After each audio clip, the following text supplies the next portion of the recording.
Today on the Bang Bang Says podcast, we're going to be discussing YouTube allowing creators to license music without giving up 100% of their revenue, new monetization opportunities on YouTube, and how much I earn from affiliate marketing in percentage terms. So go ahead and stick around. We are going to try to fly through this recording and do as minimal editing as possible. We're going to start with a big announcement from YouTube that they published on the 20th of September. The blog post was titled, Made on YouTube, Supporting the Next Wave of Creative Entrepreneurs. That is a very difficult word to say. There were 3 key takeaways from this blog post and announcement. The first one being, there's a new way to get into the YouTube Partner Program. The second one being, there's a new way to earn money on Shorts. And third, there is a new way to license music for use in videos on YouTube. Let's start with the Partner Program announcement. Up until now, to join YouTube Partner Program, you have needed to have 1,000 subscribers and 4,000 watch hours over the last 12 months. Now they have added an additional option. It does not replace these other options. It's not an additional requirement, but now you can have 1,000 subs and 10 million Shorts views over the last 90 days. So instead of gaining 4,000 watch hours, you can get 10 million views on your Shorts videos in 90 days, as well as have 1,000 subscribers, and then you can gain access to the YouTube Partner Program. The reason they're doing this is because Shorts watch time does not count towards the 4,000 watch hours. That means if there are any Shorts exclusive creators, there's no way that they could join YPP. So YouTube needed to roll something like this out in order to allow the creators who were doing just exclusively Shorts content, allow them access to YPP. It kind of blows my mind though, because seeing that 10 million number, that's 3.33 million views every single month on Shorts, that seems like a lot to me. That seems like a lot of views. Maybe I just have not gotten into the Shorts algorithm yet. Maybe my type of content isn't cut out for Shorts. But 3.3 million views on a Shorts every single month for 3 months in a row just seems like a really high number. It must not be. It must not be. That must be a pretty typical amount of views to get if you're good at making Shorts or if you make a lot of Shorts. If you do 3 or 4 Shorts every single day or 7 Shorts a week, maybe that's an easy figure to hit. But as somebody who does mainly long-form videos, 10 million views in 3 months just seems like a lot. I am lower middle class YouTube though. That's something that I was thinking about a couple of weeks ago. There really are classes on YouTube. There's definitely the haves, there's the have-nots, and then there's just like the middle class, the lower middle class. It's interesting to think of it that way. The second announcement, earning money on Shorts. Up until now, Shorts have been funded. The earnings on Shorts were exclusively from the Shorts Fund. The way that worked, to simplify it, YouTube would put $10 in a pot. Then, based on the number of views that all of the Shorts got, let's say there were 10 views. Creator 1 got 3 views, Creator 2 got 2 views, so on and so forth. Creator 1 would end up getting $3, Creator 2 would get $2, and then everybody else would get $1, totaling the $10. But now say there are 10 additional creators. Now they get 3 views, 2 views, 1 views. Now instead of getting that $3, that individual would get $1.50, the next one would get $1, and then 50 cents, 50 cents, 50 cents. As the number of views on Shorts increases, as the number of creators jumping onto Shorts increases, and the fund remains consistent, the less money each individual creator is going to earn. That's the way it has been working. Now, YouTube announced that they are going to be splitting revenue on the advertisements for Shorts. The way that ads on Shorts work, because Shorts are 60 seconds or less, you can't have an ad on every single video.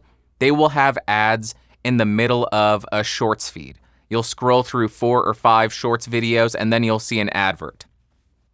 What they're going to do is pool all the money from the revenue earned on those adverts in the shorts feed and then split that up amongst creators. But it is not that simple. It gets much more complicated. I will link a few things in the description.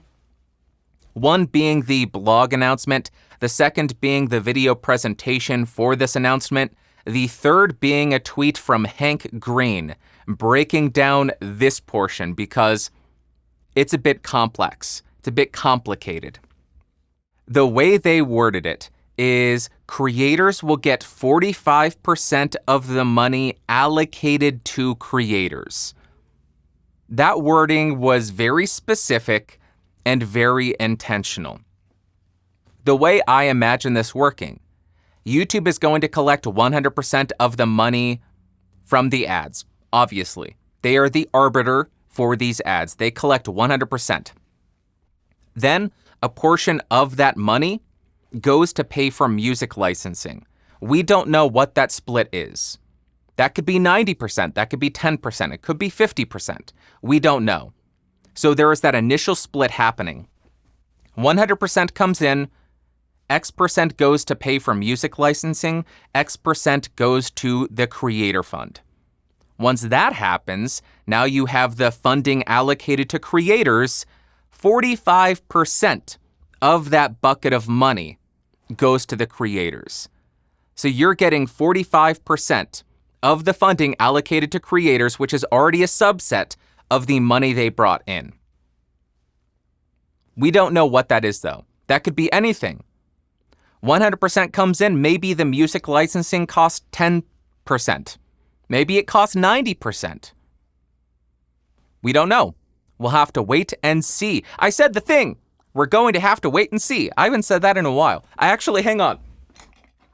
I found this mug that my buddy Logan got me. It's using my old podcast logo.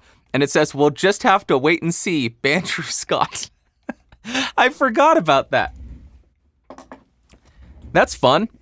Okay, the third announcement was music licensing. This was the most exciting announcement for me. Because if you spend any amount of time on YouTube, you know one of the biggest complaints and one of the biggest issues is copyright claims.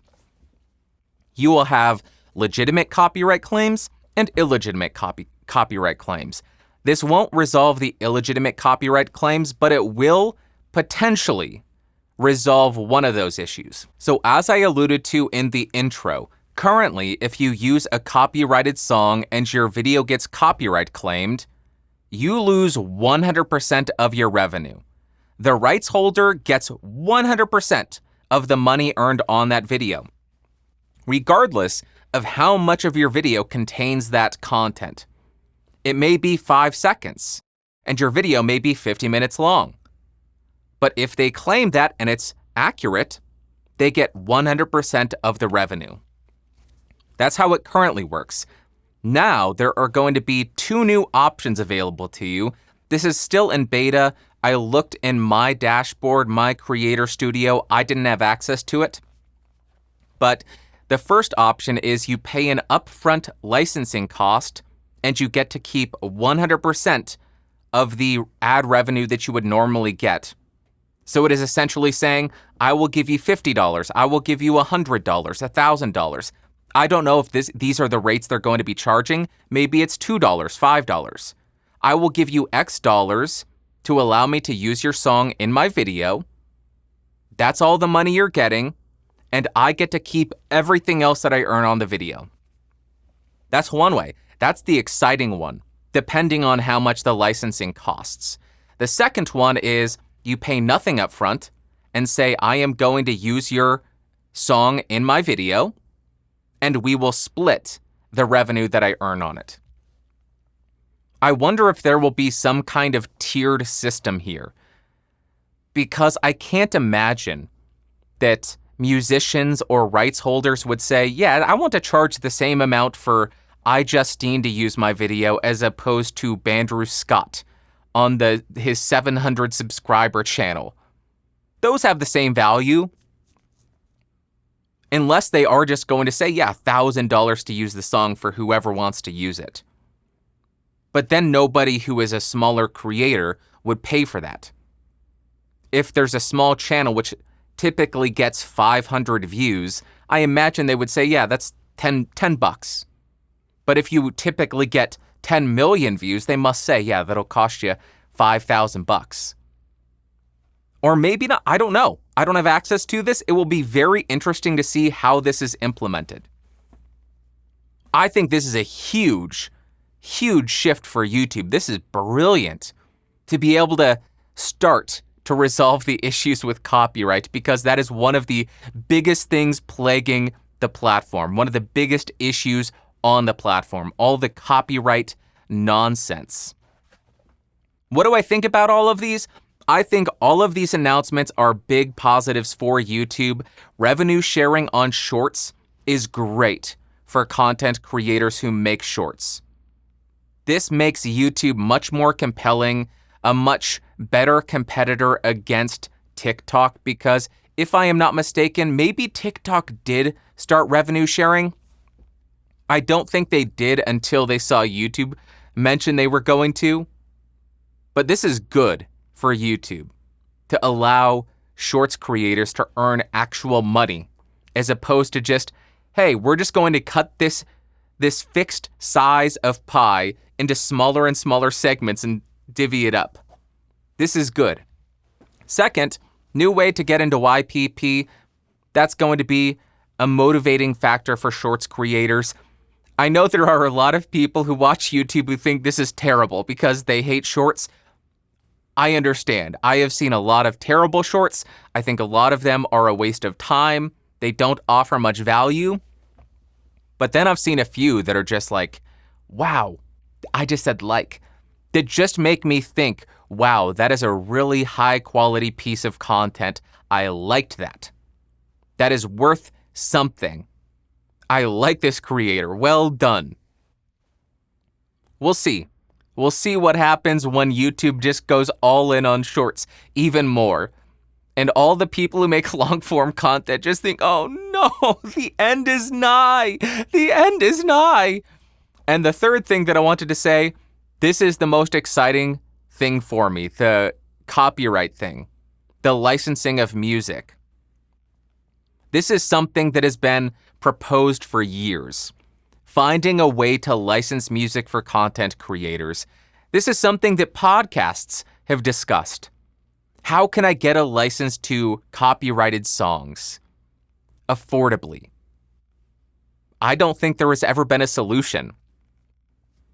I don't think this would allow you to use the song anywhere. It would be exclusive for YouTube. But it's a step in the right direction. None of this stuff is live yet. I don't believe. It's in beta. And I believe the majority of it, if not all of it, will go live in 2023.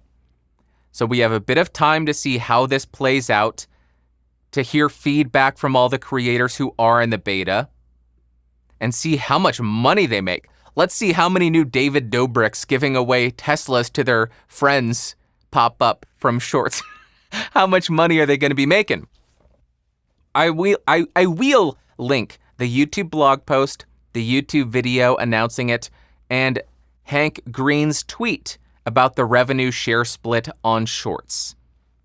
That's it for the news. I've got nothing else. Now, let us talk about what I've been testing. You have been listening to it. I am not again. I am now on the Neumann KM185. This is the hypercardioid version of their SDC, because the cardioid is in my box of doom, my isolation cabinet, and I was lazy yesterday when I was setting up a microphone and I didn't want to take stuff off the box and set it up. So that is what I am using, running into the Universal Audio X8. Something is different though. I discussed this on my Podcastage members only podcast, so I'm sharing it with you here as well. When I started distance miking or trying out some lav mics, I was really disappointed with the amount of room tone or reflections that were being picked up in the recording. So I wanted to try to resolve that. I'm playing around with a little box with multiple layers of felt on it, not doing much. I listened back to a recording, it's not doing much at all. But I found a 2x2, 24-inch by 24-inch square bit of sound treatment that I had in my other room, unused, and that is sitting on my desk. This should reduce the reflections off of my desk. As far as off of my computer monitor, no. That won't resolve that because the computer monitor is still there. I still want to find a solution to that. I may need to go to a laptop to just shrink down the surface area of the reflective surface. Because I am displeased. I am displeased with the reflections that I'm getting. I did order some clearance from Automute, clearance panels from Automute, so that I can try a few more positions with 12x12, and then I made a mistake. I ordered a 36-inch by 24-inch. I should have ordered 36-inch by 12-inch because this is too deep. Doesn't fit all the way on the desk and it overhangs. Not really the best fit for my situation. My situation. Got a very dangerous situation. That's what I've been testing. Let me know what you think. Now let us jump to what you had to say. The first comment comes from Penty Hill Curie.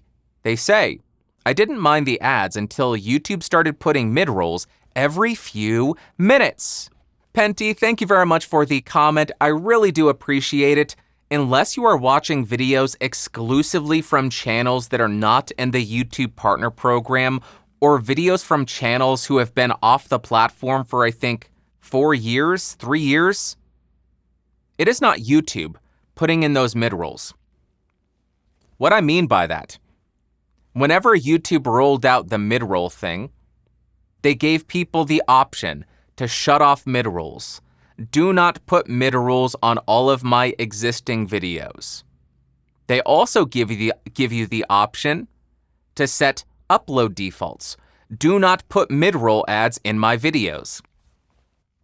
You also, as a creator, have the option not to manually add midrolls every 5 minutes, every 10 minutes, every few minutes. The reason I am saying this, YouTube is not putting midrolls every few minutes on the videos you are watching or that you were watching with those midroll ads before I'm guessing you added an ad block.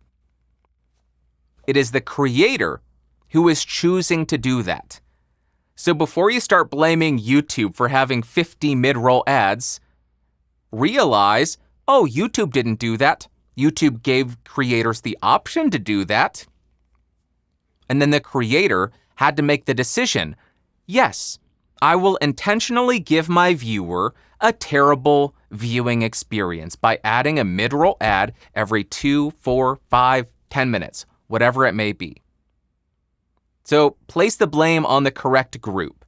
Unless you are watching extremely old videos from channels that are dormant or channels that are not part of the YouTube Partner Program, it is the creator who is making that decision to put midroll ads every few minutes, as you put it. Thank you very much, Penty. Appreciate you. Next, we have a comment from Christopher. He says, YouTube is becoming unwatchable.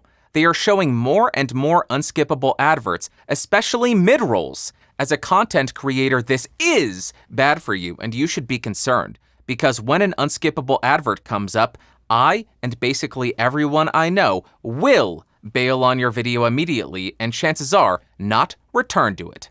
Do you set the no midrolls flag? I don't recall seeing them in your videos. I have unsubbed a lot of content creators because they don't set that flag, and it's pointless trying to watch their videos now. I also generally don't click on any video longer than 8 minutes now because of the unskippable midrolls. I especially don't click on any video that is like 8 minutes 3 seconds in duration, as you know the creator deliberately edited the video to get the midroll video inserted. Christopher, thank you very much for the comment.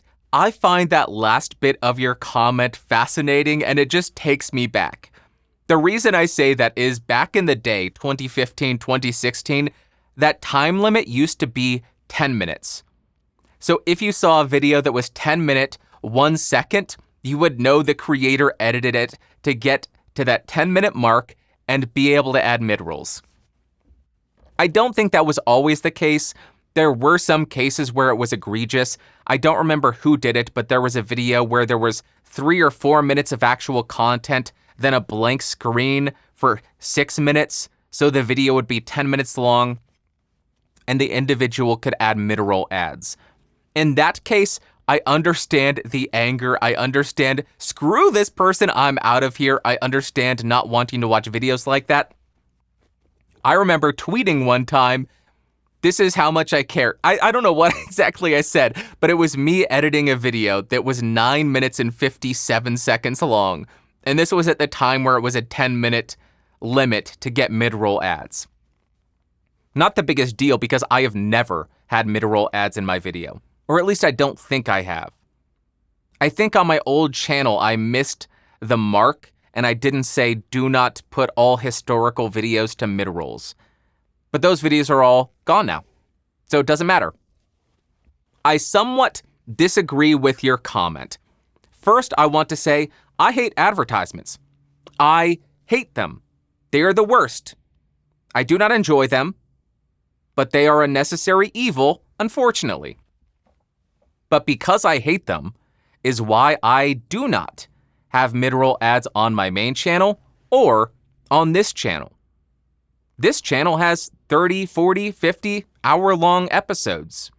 I could easily have 2 or 3 mid-roll ad breaks in this channel, and I might actually make some money from things other than super thanks. By the way, thank you for, you know who you are for the super thanks. You are supporting this channel.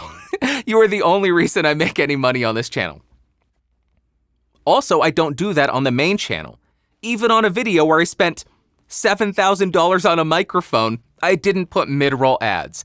I have foregone probably tens of thousands of dollars by not putting mid-roll ads in my videos. The reason that I don't put mid-roll ads is because I don't like ads. I think mid-roll ads lead to a worse viewing experience, and my goal is to make the best viewing experience for people who are searching for my videos. Now you may be thinking, Bandrew, why did you say that you somewhat disagree with me? Everything that you said seems in line with what I commented. The reason I'm saying I somewhat disagree is, good or bad, the entire YouTube platform, I guess I shouldn't say the entire, the overwhelming vast majority of the platform is funded through advertisements. What does that mean? YouTube itself makes its money from advertisements, but also the content creators, the people producing content on the platform, which is what is bringing you to the platform, earn their money through advertisements. I would imagine that the vast majority of income for YouTube content creators does stem from the YouTube ad revenue that they earn. Another uncomfortable reality. Something you may hate, but is still true. Unskippable advertisements earn more money. Why is that? Because advertisers spend a lot of money creating an advertisement, a video, to convey an idea, to convey a point, to try to get you to buy something. If you only watch 6 seconds, you miss out on whatever the entire message is, unless they're really great at making a 6-second ad and that's it. But a lot of companies suck at that. Making a 6-second video that conveys an entire idea and reason for buying something is very difficult. So they want to pay more to ensure you get the entire story they're trying to shove down your throat. The entire story about why you should buy their product. So you may hate them. You may hate unskippable ads. You may hate mid-roll ads. You may unsubscribe from anybody who has mid-roll ads or unskippable ads engaged. You may shut off videos that have these ads. That's fine. Nothing anybody can do about that. That is your prerogative. That is how my channel is funded. That is how my main channel is funded, through advertisements. Yes, I have unskippable pre-roll ads engaged. Yes, I have skippable pre-roll ads engaged. Yes, I have mid-roll ads disengaged. If everybody who watched one of my videos left me a 50-cent tip or a $1 tip, I could shut off ads. I would be the happiest camper to do it because I hate advertisements, which is why I pay for YouTube Premium so I don't have to see it. But that's not a reality. It's not a reality that people are willing to pay $1 to gain access to content. It would be unreasonable to expect people to do that. In my mind, that would be extremely unreasonable. If anybody wants to watch my content, they have to give me money. I don't like that world. I don't like that setup. That system seems horrible. Another thing to keep in mind is, based on my comments last week, a lot of people, I won't say the majority, but a large portion of people who at least watch my content are unwilling to watch advertisements, so they use ad blockers. So there we are. That's the situation we're in. Advertisements pay the bills. Advertisements pay the content creators to make the content that you're enjoying. At the same time, people aren't willing to plop down. I should say the vast majority of people are not willing to slam down their hard-earned money and say, I enjoy this, make more content. A lot of people also say, I'm not willing to pay for it, and I am not willing to watch advertisements to support it. I will use an ad blocker. And that's just where we are. That's the reality of the situation. You may like it, you may hate it. Early days internet, we could have gone two different directions. We could have gone the paywall route. If you want access to this content, you will pay for it. You will put in your credit card and gain access to it. Or we could go the advertisement route. You do not put any money down, but instead you are paying with your attention. You are paying with your eyeballs. You will be served advertisements, and that will pay the bills. Those are the two routes we could have gone. We know the exact route that we went down, and this is all the culmination of that initial decision to go the ad-supported route as opposed to the pay for everything that you want. Bottom line, if you are a content creator who makes content of your own free will, of your own volition, uploads it to YouTube, and you are not being compensated for that, could it suck? Sure. Nothing we can do about it. We are making the decision. We are choosing to spend our free time spending our money on items, making videos, and uploading them. There is no promise of monetary compensation for that work. If we do earn money, amazing. If we do get compensation, incredible. But none of that is promised to us. I also want to point out, if you are a viewer and you love content and you are unwilling to pay for it and you are unwilling to watch advertisements to support it, find some other way to support the content creator, whether it be buying merch, whether it be sharing videos around, promoting them. Find a way to compensate the content creators that you truly enjoy if you are unwilling to give them any kind of monetary compensation. Because there are other ways to support content creators, whether it be assisting in a community, whether it be doing coding, whether it be doing graphic design. If you get actual value out of what they're doing and you aren't willing to do the monetary thing, that's not a problem. It's really not a problem. There are other ways to support people. This goes back to the no agenda thing, the Adam Curry value for value model. If you find value in what you're consuming, offer value in return in whatever format that works for you. Time, talent, or treasure. Those are the ways that they advocate supporting the value you offer in return.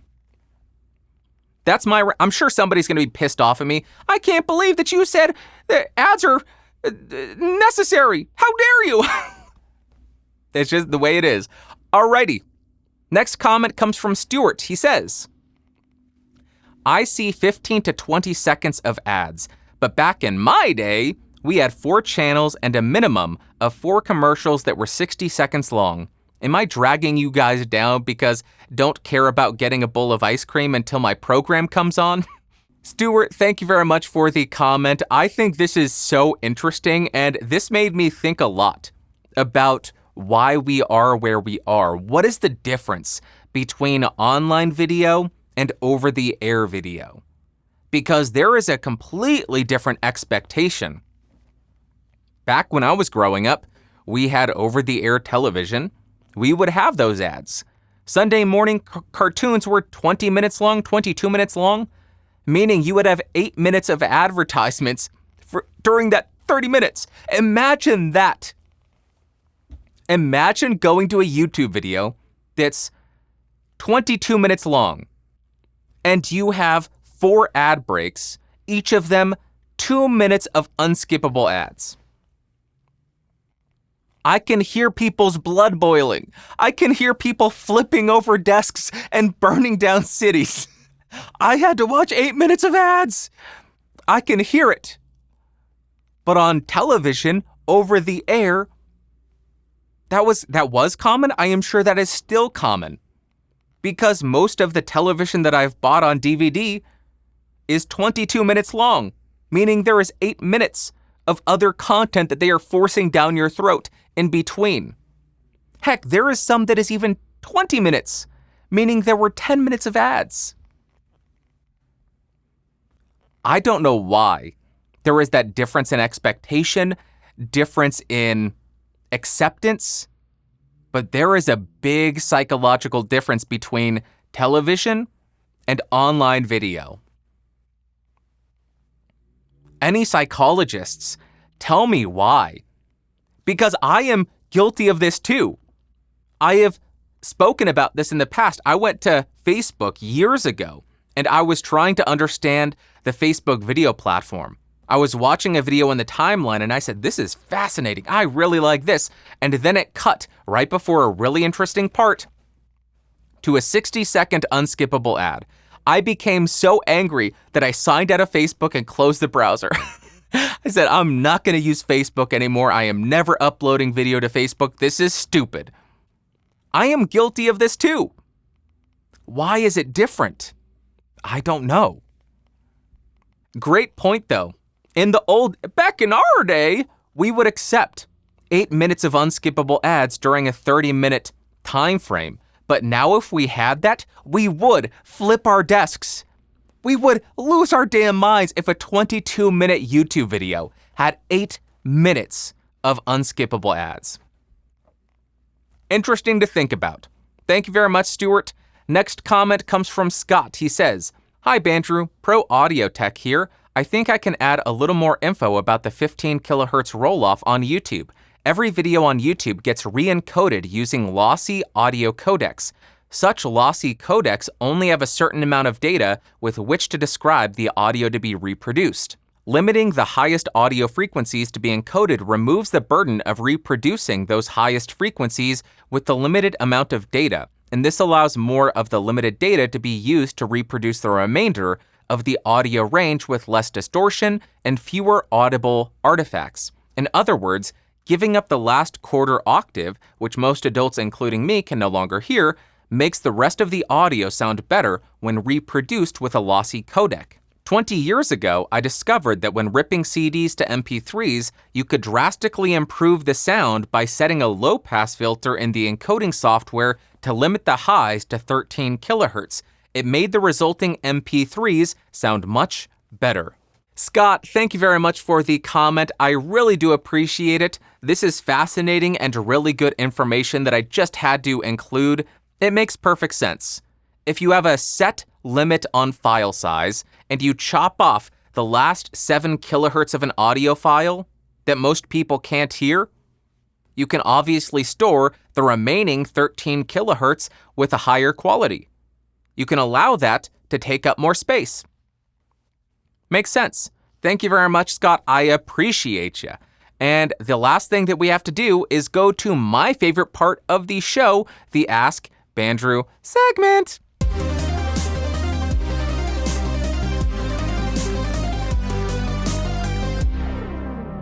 Welcome to the Ask Bandrew segment, the segment where you ask me, Bandrew, or in this week, Bang Bang, not to be confused with Pop Pop. Somebody's going to get that reference. I love that show so much. Pop Pop, Bang Bang. You ask me questions and I answer them. If you want to ask a question, go to askbandrew.com, askbandrew.com, or askbandrew.com. There are instructions on how to send in audio, video, and text. I do prefer audio and video files that are sub 1 minute because that keeps the show going and we get to hear how you sound on your audio equipment, and that's just fun for everybody around. You don't have to listen to me read. First and only submission this week, because I'm feeling lazy, comes from Justin. Take it away, Justin. Hey, Bandrew, how's it going? I had a question about affiliate links, if you wouldn't mind talking about it. The reason I'm asking is because I tried to buy something with one of your affiliate links and it was broken for the store I wanted to use. So I got to thinking like, oh man, how much money did he lose out on that? And I was wondering if you could share like, how frequently does somebody use a link in one of your videos, and what's the profitability like from that? Especially like when you compare it to the ad revenue that you get on YouTube. But anyways, been enjoying the show, and I'll have to make it up by becoming a patron or something. Take it easy. Justin, thank you very much for the voice submission. I really do appreciate it. To reiterate your question, how much do I earn from an affiliate link sale? Bold question. We talking about money. Money. I will go ahead and link Amazon's rate table in the description and show notes because I imagine it will change.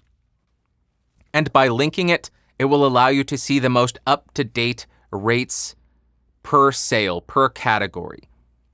I also don't want to include a screenshot, which I normally would do. I won't do it here because Amazon threatened to kick me out of the partner program, the affiliates program, for including screenshots of Amazon in my videos. They said, you can't do that because you're not meeting this standard in this one paragraph. So I said, okay, I won't include any screenshots. And I blurred out portions of my video, making them completely useless. That's why I did that, in case anybody was wondering. The current rate. The category that most of my sales fall into are musical instruments. That's where microphones, audio equipment, all that stuff falls into. The current rate as of September 25th, 2022 is 3%. What does that translate to? If you click my affiliate link and buy a $100 microphone, I earn $3. If you buy a $1,000 microphone or interface, I would earn $30. That's good and all, but let's talk about the breakdown in percentages between YouTube and affiliate links, because I think that is a much more interesting shift. It's much more telling. In the past, I was earning 60 to 70% of my income from affiliates and 30% from YouTube. That was before Amazon cut the affiliate link rate percentage, whatever, for musical instruments in half. But now it is inverted. Now my revenue is about 60 to 70% YouTube ads and about 30% affiliate links. And that's not just Amazon affiliates, that's also Sweetwater, because Sweetwater, I'm also part of their affiliate program. So it's inverted. Used to be 60 to 70 affiliates, now it's 30% affiliates, and now it's 60 to 70% ad revenue. There's a very specific reason why that has happened. It started to go down around 2021. Something happened at the very beginning of 2021 and the economy just hasn't been the same. Don't know what it was. Can't quite put my finger on it. People just don't have the same amount of disposable income, and because of that, they're unable, unwilling, and uninterested in spending that little bit of remaining disposable income on unnecessary items like microphones or audio interfaces or headphones. I am back down to earning. I'll put this in perspective. In 2016, 2017, I was maybe around 10,000 to 50,000 subscribers in that time frame. because I think I hit 100,000 in, was it 2018 or 2019? I think 2018. I am earning the same amount that I was in 2016 or 2017. It is rough out there for an audio reviewer. For most audio reviewers. I think there are some that are doing well. I don't know. I don't talk to audio reviewers about their income. That's just not, you don't talk about money. You don't say, tell me how much you're earning. Tell me how much money you're making. Tell me all about your finances. You don't do that. That's inappropriate. You don't talk about religion. You don't talk about money. You don't talk about politics. We should learn something about that. That used to be a rule. This is exactly why I have not gone full-time. Have I been tempted? Have I wanted to when I have had a crazy run, a really great month or two? I have thought, I am going to go full-time. I have been tempted so many times. But this is exactly why I have yet to do so and likely never will. If your income can fluctuate 60% in 1 year and the negative, doesn't seem like a very safe option, and I am very risk averse in that department. So it's why I'm not. It's why I'm not going full time. It's why I haven't, and why I likely will never go full time as a YouTube content creator. I like having that consistent income. What was your name again? Justin. Hopefully that was interesting. Hopefully that was helpful. Sorry if you were looking for exact numbers. I earned this much money. Not gonna disclose that. I'm not, what is it, Pat Flynn? Pat Flynn posts his finances. I'm not that kind of guy. Sorry. All right. That is it for this week's episode. I appreciate you all so much for coming by. I appreciate you in particular. You are amazing. I love you so much. Let me know what you thought of this with this auto-mute panel on the desk in front of me. Did this help at all? Or is it still too reverberant? Let me know. Comments down below on YouTube. That's all that I've got for you. I hope you have an amazing Sunday, Monday, Tuesday, Wednesday, Thursday, Friday, Saturday. Next Sunday, I will talk at you. I love you. You are the best. Talk to you then. Bye-bye. Whoop.